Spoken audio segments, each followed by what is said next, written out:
the alignment is the real power, and the alignment comes through the open and honest conversation. We're also talking about the difference between getting an implementer or self-implementing. How would you differentiate between the two? At this point in life, I truly don't know why anyone would not hire an implementer unless it was a true financial barrier. When you see that light bulb go on and they're like, oh man, like you just unlocked the next level. It's like we just cleared a hurdle. There's just something extremely addictive about that for me. How would you phrase your unique ability then? Because I'll be honest, like I struggle with that, and I still don't know truly what my unique ability is. So how did you discover that? How did you come upon that? The delegate and elevate tool. It's stupid simple, but where's your sweet spot? Like, what do you love to do? What are you great at? What's your God-given gift? Like, that's where I want you to be, And I think for me, EOS helped me realize that losing and failing is just not an option, And I'm not afraid to lose. I'll take an L, but I'm going to learn from it. Yeah. I'm going to come back.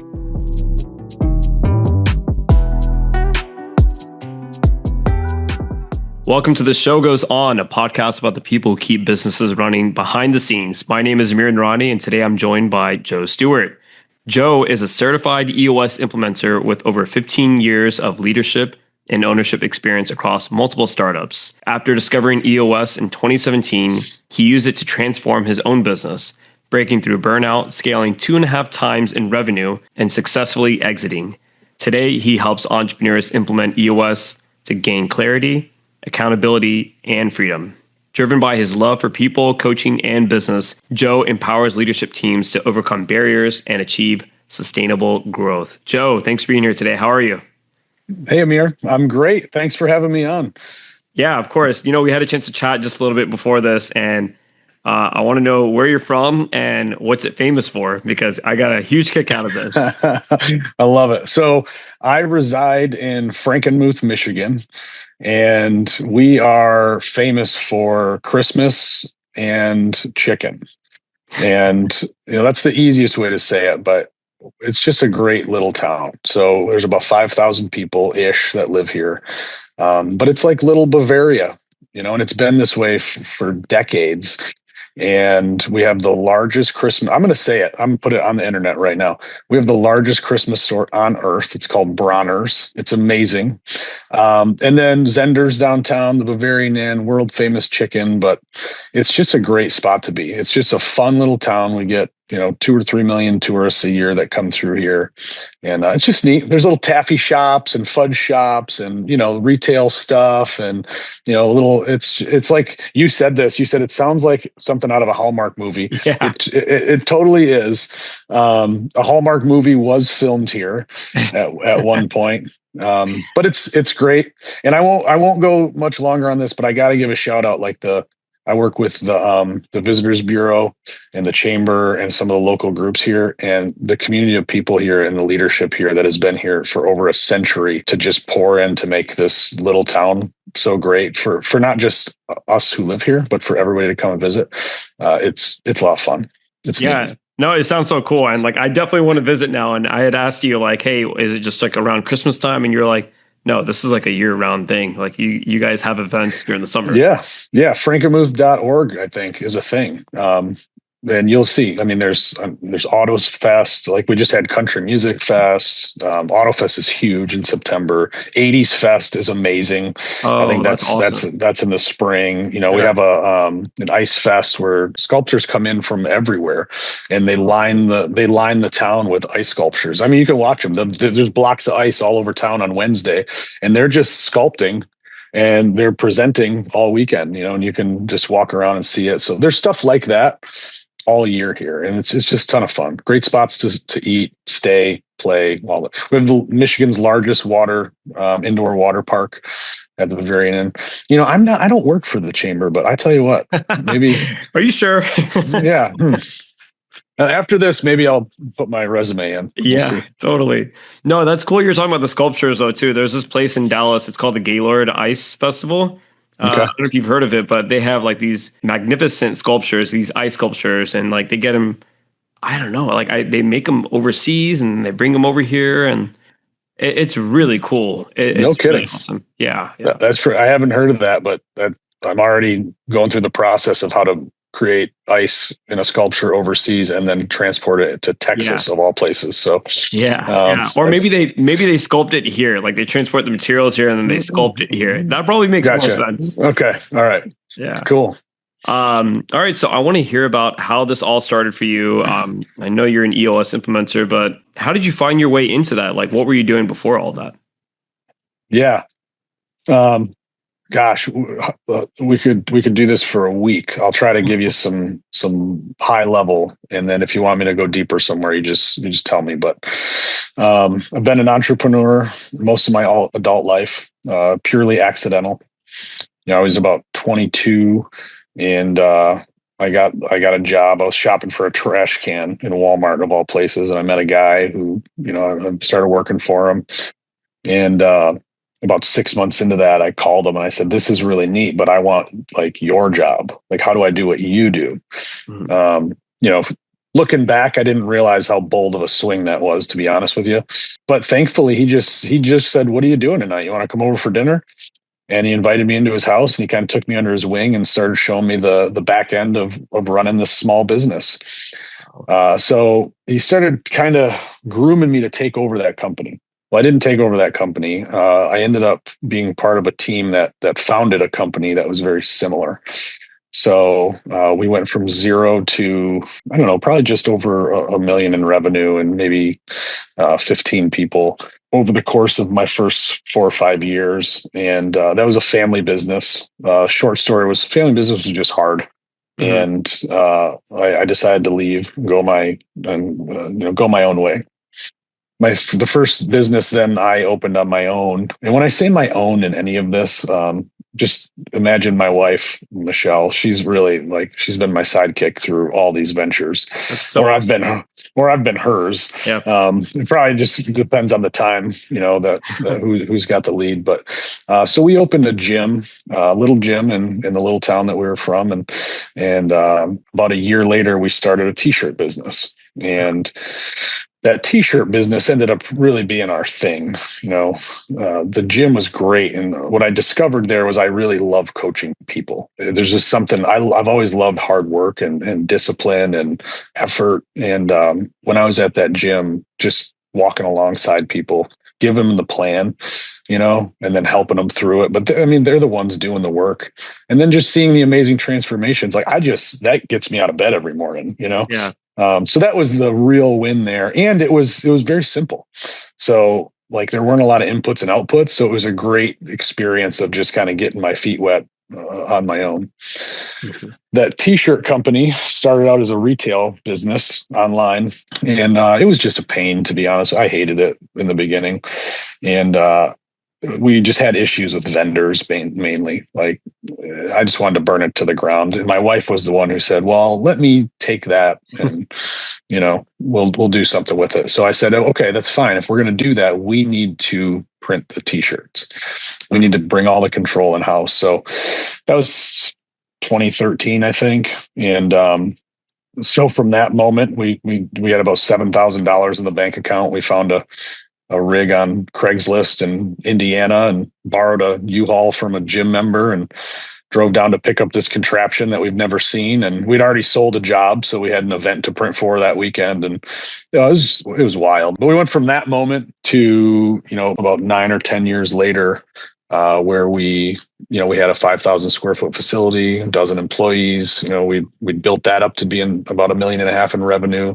We were shipping 15,000 pieces a week all over the country, and just really doing world-class printing and embroidery. And in between there, that's probably where we could spend a full year talking about it. But 2017, we've got this gym and this print shop, and they were both good little businesses. But man, we were just getting run through the ringer. We had we had people issues, and we just hit a ceiling. I remember, Aamir, this is silly to say now, but I remember one February, I'm doing my books from the prior year, and I'm thinking, I'm so tired.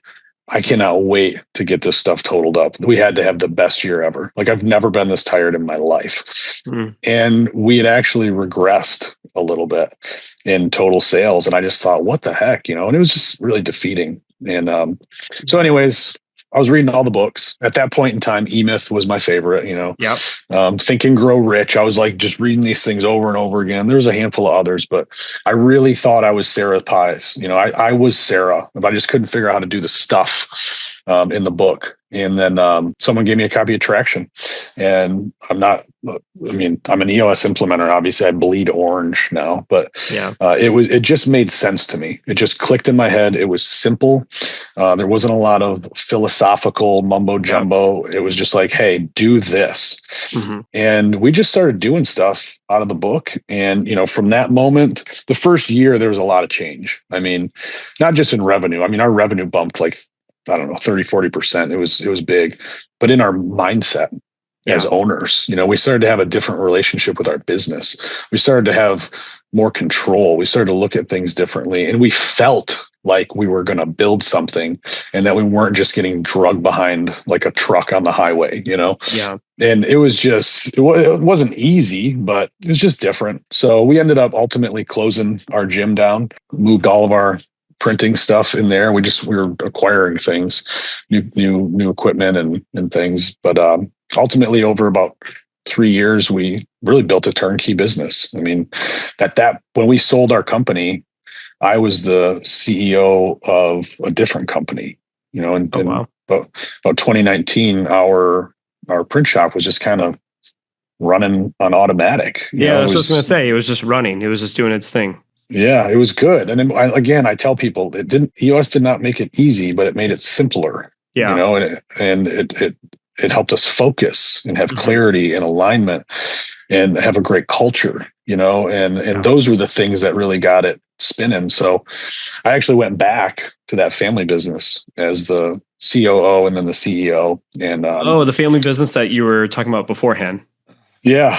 Okay. Yeah. So I was gone for, 7 years or so. And I came back and with just a completely different head and hired an implementer there. And, I think we grew 2 or 3 times revenue in 3 years. We doubled our employee base. We just redefined the culture, redefined the way that we were delivering service, and got super healthy. I was going to buy the business. I didn't buy the business. The industry with what we were doing up here in Michigan was like, driving a truck off a cliff. So, what the win here is we got my parents to a place where they were able to retire. And, that's incredible. And and now they're just living their best lives. Do whatever they want to do. We had a great little business, but also running EOS helped us see that coming, so that we were not a victim of circumstance. We were able to have a meeting and say, look, here's the industry.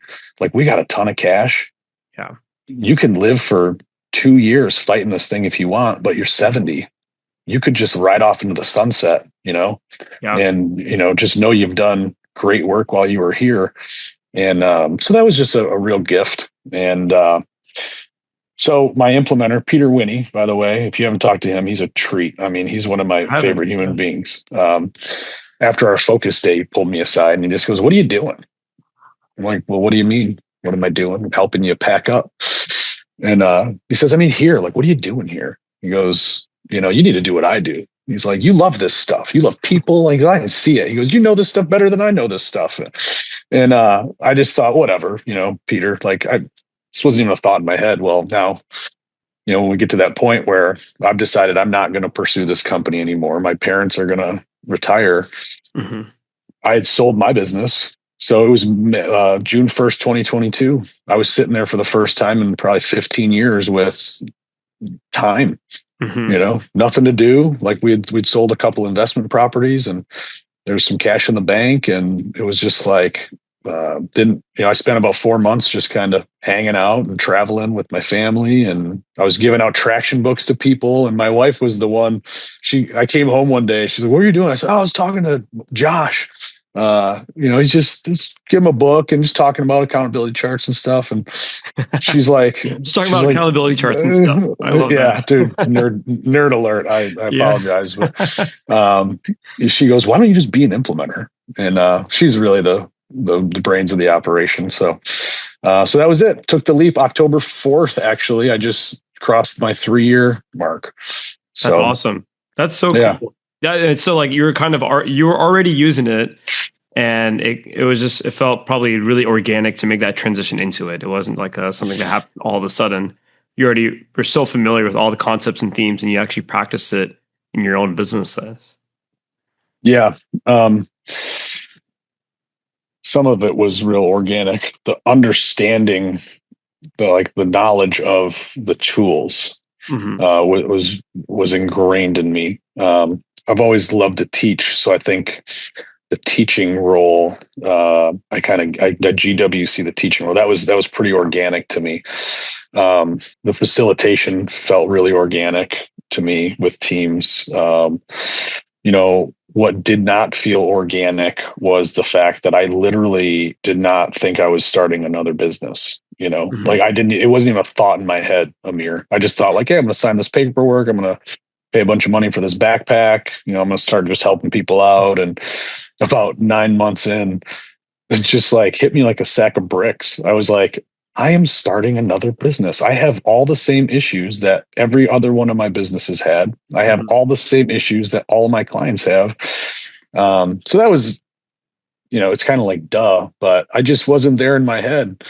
And so since then, though, I just started, I was already kind of running my practice on EOS, but I just got real serious about it. I thought, oh, I'm building a business. I need to act like I'm building a business. Yeah. So once I got there, it has felt very organic, honestly, over the last 3 years. And I have a full practice. I'm always starting new clients when I can, but I feel like it's just the people that I'm able to work with, and we found each other. I don't know how to explain it. That's the organic piece for me. I pray about it, and and I just try to help people. And that's kind of been my biz dev strategy. If I can help you, maybe you'll tell somebody about me. Yeah. So it's been, in that sense, it's been organic. Yeah. So you talk a lot about like coaching and teaching and being able to like inspire and motivate others, even from your gym days. Where did that love come from? I'm curious. It's a good question. I don't know that I've actually explored that deeply, but I think one thing I know in my heart, one thing that drives me outside of my faith is, I have not had an easy life. And I'm not like teeing this up for a pity party here, but you're okay. All of our unique stories. Yeah. Yeah, but it hasn't been easy by any stretch at any age. And I didn't have a bad life at all. I've had a great life, but it wasn't easy. And I think just through when I look back through all the obstacles, whether it was through childhood or young adulthood or being a young entrepreneur or, business, I say we escaped all of our businesses unscathed, and we did, but some of those I classify in my head as failures, and they're not failures. But when I look back through that, it's like somehow, and when I say somehow, I'm going to credit the people that have been around me and, my faith in God and Jesus. I've been able to just pick myself up and say, all right, what's next? Like there's like losing and failing is just not an option, and I'm not afraid to lose. I'll take an L, but I'm going to learn from it. Yeah. I'm going to come back. And I think just doing that and then seeing other people do it and like seeing my teams do it and I love it when you see someone experience something. It just happened in a session yesterday with a client I've been with 2.5 years. When you see that light bulb go on and they're like, oh man, like you just unlocked the next level. It's like we just cleared a hurdle. There's just something extremely addictive about that for me. And I don't know necessarily where the origin of that was, but when I look back, it's just, I've always kind of had this gritty kind of attitude, and I remember I was a hockey player And Oh, cool. my son plays hockey now, and he's like, we call him Nice. Silky Mitts, right? He's just like Mr. Finesse, and he likes to be fancy, and that's not me. Like I was never that guy. I was the in the corners. Yeah. I'm in front of the net. Like I'm the Hard bruiser. pest. Yeah. Yeah, like I don't know how to be fancy. I just know how to go hard and fast, Yeah. and so it's just, I mean, everything has been that way. It's like we're just going to get it done, whatever it takes. So maybe that's where it comes from. But I just, I love the journey. Mm-hmm. I love the hard stuff. I love to sit with people through the hard stuff. But I love like yesterday when that light bulb goes on. Like that is the stuff that keeps me coming back. Like, oh, that's a game changer. Yeah. So I don't know if that answers it for you, but No, it that's my does. off the cuff. No, it does. Because you had said something about the journey and getting through the hard stuff. And I feel like there's a certain euphoria about it when we're able to go on that journey of building a business, building your practice, anything, some type of challenge, and being able to get through it and display moments of grit and resilience. It's addicting. Being able to do that solo is amazing. And then being able to see that in other people and helping them get there, it's almost like the same, if not better feeling. Yeah. Because you're seeing them go on that journey live and you're like, I know exactly what they're going through. And this is a lot of fun. Yeah. It's so much fun. And, I kind of point it back to like yesterday we were talking about, I said, well, what do you need to stop doing? I'll try to give you the condensed version. What do you need to stop doing? And he just, it kind of got him real uncomfortable for me. He goes, what do you mean? So what should you stop doing? What's your stop doing list look like? And so I never thought about that. I'm always thinking how I can add impact. I say, yeah, I know we are adders, right? Entrepreneurs, we love to add. But everything you're doing is adding value. But where's your sweet spot? Like, what do you love to do? What are you great at? What's your God-given gift? Like, that's where I want you to be, And I think for me, EOS helped me realize that. And it's changed, I think, throughout the years. I think what I feel like is my, love to great at today will probably be different in 10 years. It was different 10 years ago. But the idea that we can pursue this, like I have a set of gifts given to me from God. I have a set of talents, Yeah. And when I'm in that mode, I can go for days. I'm busier than I've ever been right now. I just told somebody the other day, they were talking about retirement. I said, it's crazy. I feel retired right now. And I'm working more than I've worked in years. You know what I mean? Like I'm just pounding it.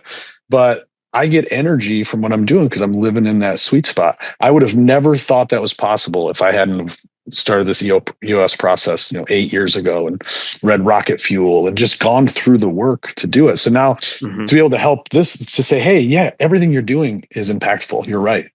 Yeah. But if you're doing this much that you're making you love this and you're having a great impact there, if you cut this stuff out, you could do this stuff like that much more. Yeah. Now, what are you impacting?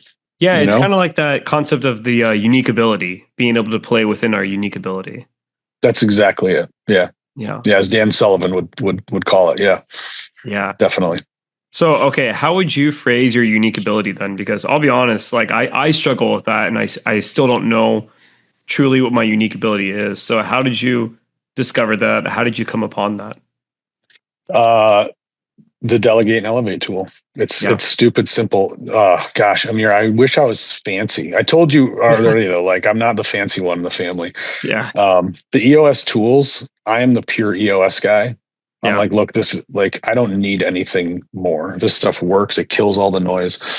The delegate and elevate tool, literally just writing down where I spend my time, all the things I do, putting them into the 4 quadrants and then going, okay, well, I should get rid of this stuff on the bottom. How do I do that?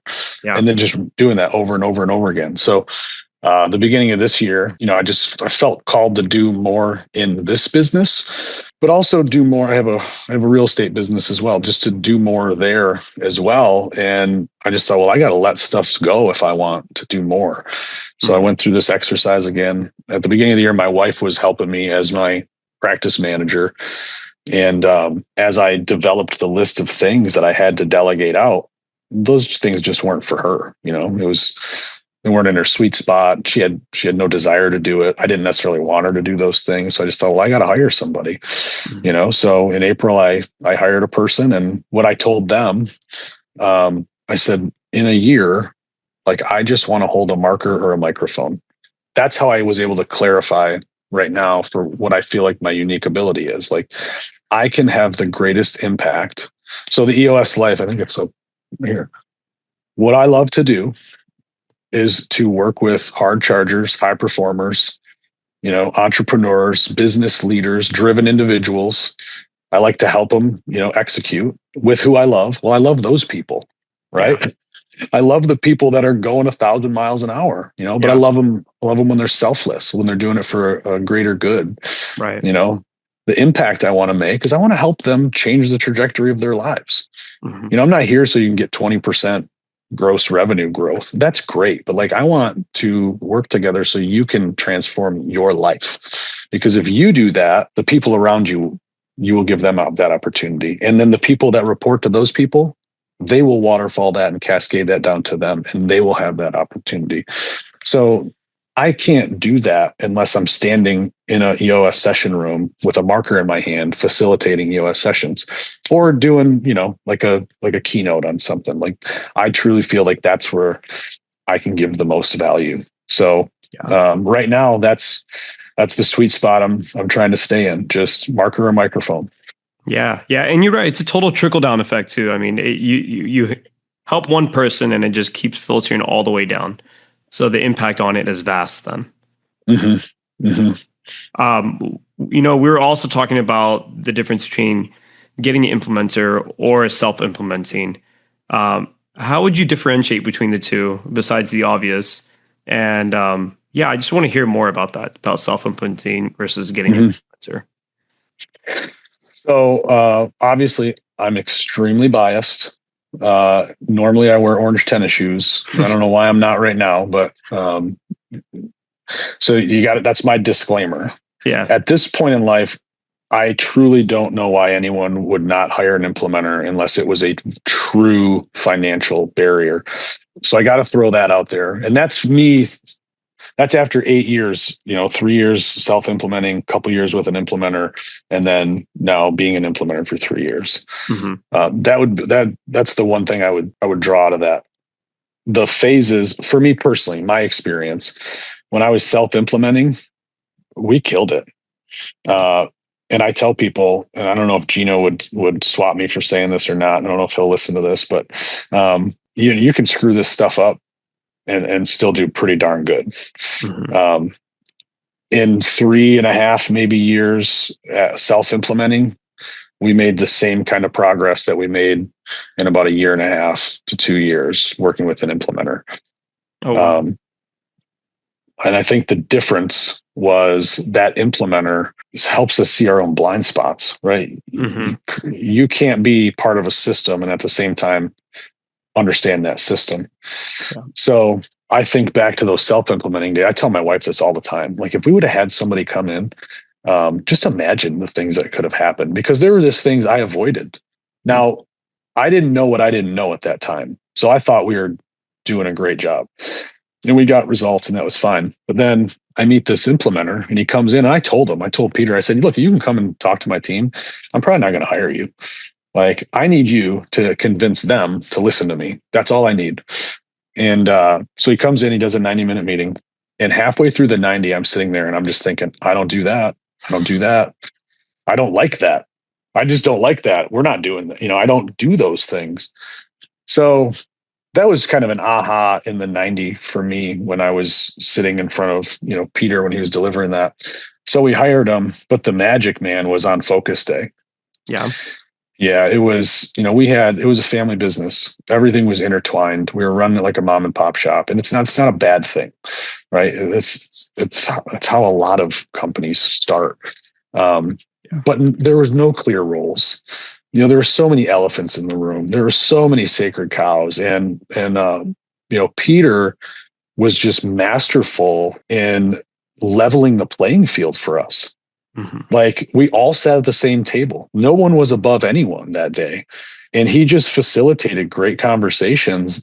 And we came out with a structure that was right, and we had to make some tough people moves, and it was hard, and it required hard conversation, and it was emotional. It wasn't bad, but it was what needed to happen. We would not have done that on our own. I 1000% guarantee you we would have never had those conversations on our own. And if we had, the people in the room would have reverted to yes men. I believe that in my soul. But there's something about being at the team, there's someone unbiased in front of you, and it just like levels the playing field. And I see this as an implementer now. It invites people to say things that they've been wanting to say and that they've been feeling, but they haven't had a venue for saying it. And we're providing this space now, and we're creating this space to have those conversations. And that is the rocket fuel. I mean, okay, visionary integrator, write the book, that's rocket fuel. I'm telling you, the alignment is the real power, and the alignment comes through the open and honest conversation. And it's all driven back to the tools.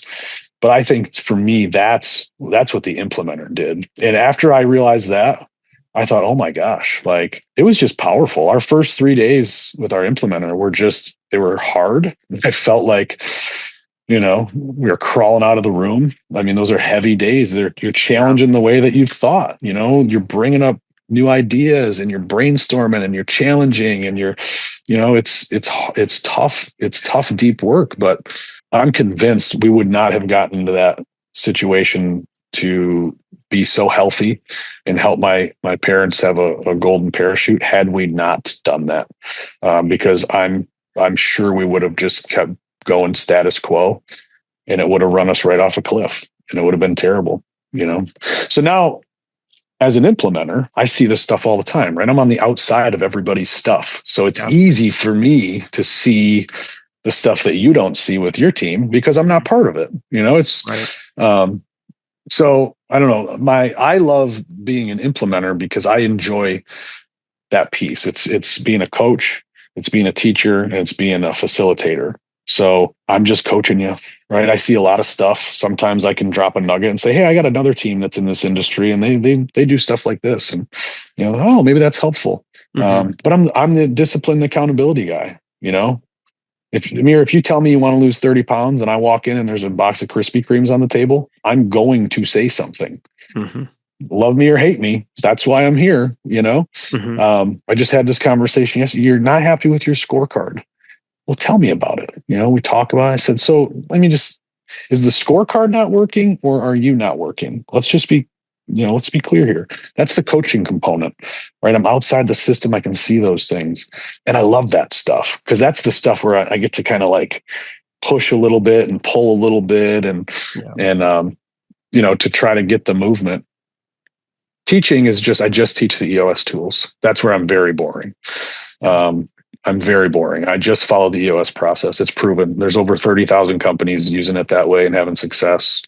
We've done like 290,000 some sessions. Gino spent like 10 years of his life iterating this thing, to get it to be this way. Like, look, I'm not here to rewrite the book, my job, I've had my own experience. My job is to teach you in a way that you and your team understand this stuff, and everybody learns different. So I got to know if it's landing with you. So, and I just got to teach you those things. So I love that piece. And then facilitating is just, I don't have the answers for people. 90% of the time, the answer is sitting here in the room.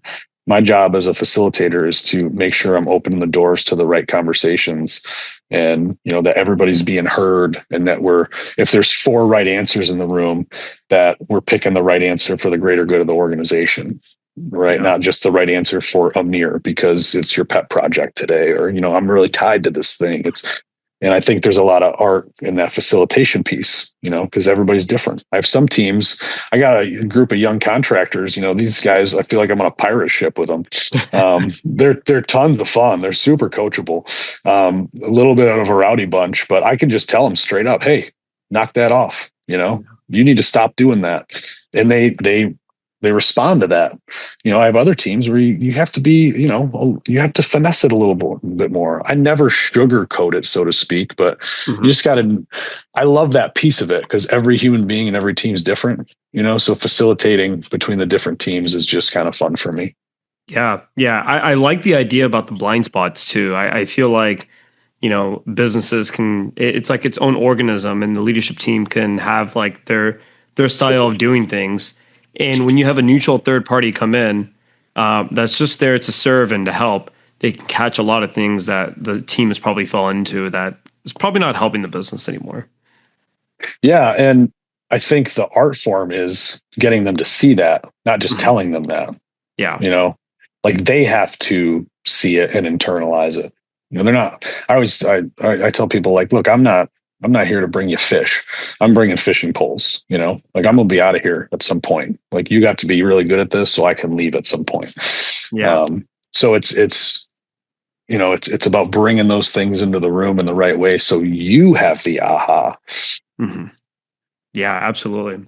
I love hearing about all this, and it just gets me thinking, like, man, when you're self-implementing, you're probably leaving a lot of juice on the bone, right? Like there's probably a lot more that you can squeeze out of the entire enterprise and do a much better job of, and probably create a better experience for your team as well. Because like you had mentioned earlier, it probably provides the venue for them to be able to speak up and say things that they probably normally wouldn't say. Yeah. Well, and for me, when I was that CEO, it was about, I was coming in ready to decentralize command because that's what I did in my prior business. They gave us the venue to help everyone that was already there go through this process, because going from a process where everybody in the organization reports to two people to a process where you're building a team that are responsible and accountable for major functions, like it gave us that venue to have those conversations and make us all autonomous. It put us in our seats and gave us guardrails. It's not just everybody looking at me for the final call now. I get to lean on my ops guy now, or my ops gal, or whoever, my finance person, and truly create this autonomous company. So that was a big piece for us. And for me to just listen. I didn't have to think about lunch or bathroom breaks, or, Susie kind of made us scowled when Scott says this thing. Gosh, I should probably catch up with Susie next week, but I'm never going to catch up with her because that's a weird conversation and it's awkward and it's hard. And I'm always going to put that off for something else. And your implementer will just say, hang on a second, Susie, what's going on there? You made a face. What's happening? You feeling something? And they just, every implementer has their own style, but it's like they will catch those things and they'll invite those people into the conversation so we can get it all out. And I'm telling you, man, that's how we get true alignment. That's how we get trust. That's how we get commitment. That's how we get accountability, execution. That's interesting. So a lot of it is probably also just reading the body language in the room and noticing certain things. Yeah. For me, it is. Yeah. I spent my actual degree is in social work. I went to college for one part of my life and got a degree in social work. And so I worked in human services for a long time. And I think I take some of that for granted, just kind of growing up around that and then being involved in it professionally for several years. It's just kind of ingrained in me on communication and team dynamics and group dynamics and, just individual reading people and, how to be curious and kind at the same time. Yeah. Yeah. All those nonverbal cues go a long way towards decoding what's actually happening beneath the surface. Yeah. Oh, that's great. Well, so before we wrap up, I always love to do rapid fire. Are you cool with that? Yeah, sure. Yeah. Hit me. All right, cool. Favorite book? Oh, favorite book. I shouldn't say Traction. Oh, yeah, it can't be Traction. Let's see. There's so many. I'm going to go with Think and Grow Rich. Okay. It was one of the first when I first started my entrepreneurial journey. It was just one of the first books that another entrepreneur gave to me, and amongst others, I've read so many books like you probably have as well. But that's just a timeless piece. I'll still read it every couple of years or so. I'll pick it back up. I love that one. And I feel like that's one of those books where every time you read it, you're able to pick up something else that you didn't catch that first time. Yeah. Favorite city to travel to whenever you're out and about? Oh, these are hard. It's like the books. I have a lot of favorite cities because they're favorites for different reasons.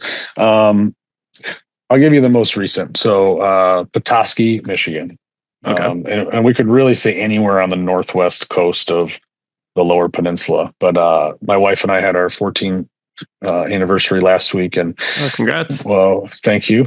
Thank her, actually. She's the real MVP here. We went up to Petoskey, and it's just right on Lake Michigan. It's just it's just another great spots to eat. Some great wine, just great weather. Like everything is it's just beautiful up there. So I'll choose that one, but I could probably give you a list of like 20 for different reasons. That sounds cool though. I haven't heard of that city. I gotta check that out.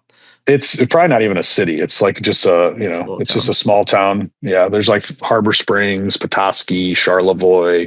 Go down, you get into like Traverse City and the peninsulas up there. It's just that whole stretch up on the northwest side of the mitten it's beautiful. Yeah, that's awesome. Favorite movie or TV show? Let's see. I don't watch a lot of movies anymore. Timeless classic for me is Fight Club. Nice. It's just all-time favorite. TV show though, Big Bang Theory for sure. Okay, I mean, cool. My wife and I usually we've probably seen all 10 or 12 seasons. I think there's 10 seasons. We've seen all 10 seasons several times, but still, like tonight when the kids go to bed, we'll watch an episode and then go to bed. Yeah. That's a good ritual. And favorite sports team? Gosh, I mean, any Detroit sport is going to be my favorite, but right now, I'm going to say the 2014 Junior Firebirds Orange, because that's the hockey team that I'm helping coach and that my son plays for. And I was like, I haven't heard of that team before. Yeah, no, it's Pee Wee hockey. That's awesome. But it's just. Dude, it is so fun. Like, it's a blessing to be able to spend this time with my son. Just, not even on the ice, like the trips to the rink and back. Like, I'm not going to have that one day. Yeah. So that's super meaningful. But then just the group of kids that we have and the coaches that we have and the parents that we have, it's just, I don't know. It's not always like that. And it's a lot of fun. We're just spinning up the season and it's a ton of fun. So they're my favorite. Second, I'd say the Lions. It's a great time to be a Lions fan for the first time in my life. Yeah. We'll go there. Nice. Joe, thanks so much for joining today. Before we sign off, is there anything else you want to leave everyone with? Is there anything I want to leave? Yeah, there is actually. I haven't said this publicly. As I've been just this year developing some different things in my own life and this EOS practice in my real estate company, I've been really trying to discover that third question in the EOS life has always kind of hung me up. What's the impact that you want to make? And I think the impact that I really want to make is just to let everybody know that like God, Jesus is now forward. So no matter where you've been, or where you're at or how you're feeling, like this moment right now, you are absolutely perfect.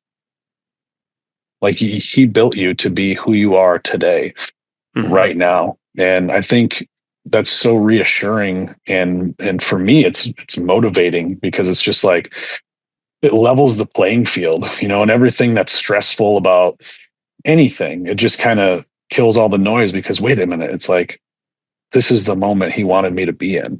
Like I'm right where he wants me to be. So that's what I want people to know. God is now forward. So just take a breath and then, get up and go get after it. Yeah, that's beautiful. You are perfect as you are today. Yeah. Yeah. Well, thanks, Joe. Appreciate you. Okay. Yeah. Thank you, Aamir, for having me on. I appreciate you. Yeah, of course.